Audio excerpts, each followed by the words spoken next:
Egypt, Sudan and Ethiopia resume talks on Ethiopia's dam.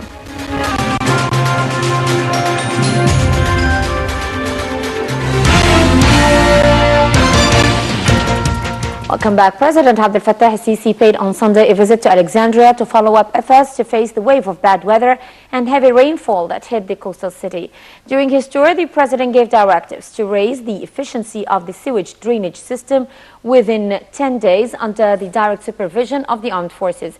He also allocated £1 billion from the Long Live Egypt Fund to develop and improve sewage network. He also gave directives to establish aid and relief centers to act in the times of crisis. President Abdel Fattah al-Sisi meets on Sunday with his Palestinian counterpart Mahmoud Abbas, who arrived in Egypt on Saturday in an official visit to discuss the latest developments in the Palestinian-occupied territories and the stalemate in peace negotiations.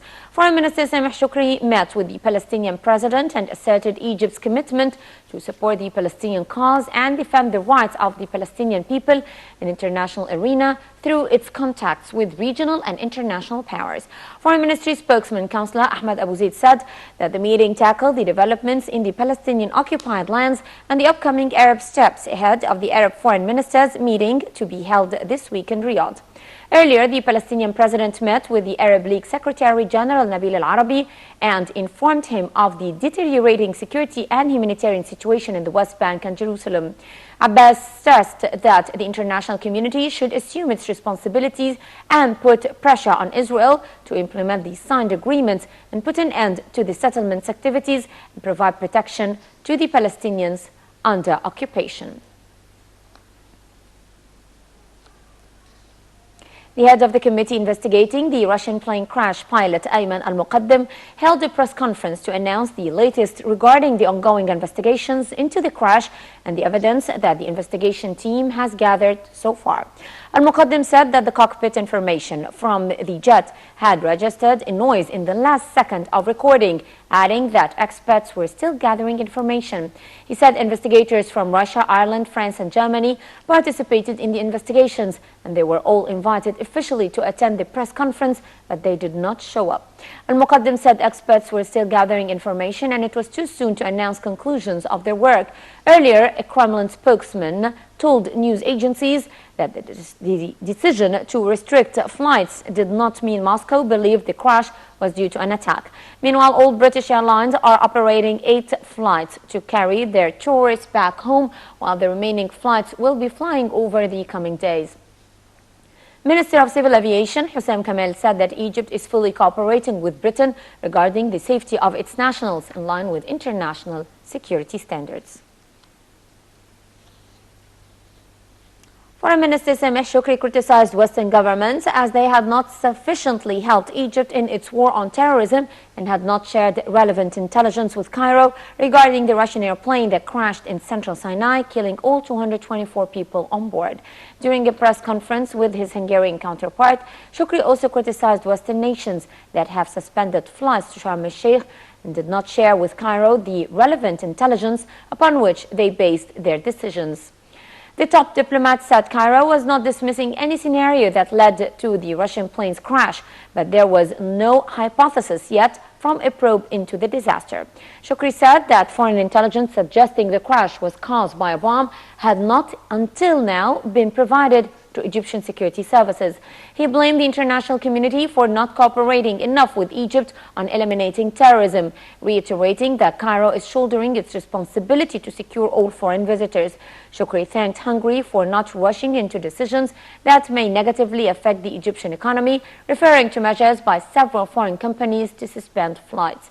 He said he had discussed with Hungary's foreign minister bilateral cooperation and agreed to cooperate in the railway sector, benefiting from scholarships provided by Budapest. President Abdel Fattah al-Sisi agreed with his Russian counterpart Vladimir Putin to resume Russian flights to Egypt as soon as possible. During a telephone conversation, the two leaders also agreed to further cooperate to ensure the overall effectiveness of security measures at Egyptian airports.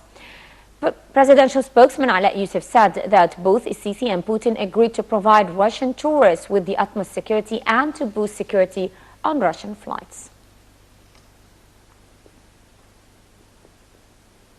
Minister of Irrigation Hussam al-Moghazi said that the rate of progress in the construction of Ethiopia's Renaissance Dam surpasses the course of negotiations with Egypt and Sudan.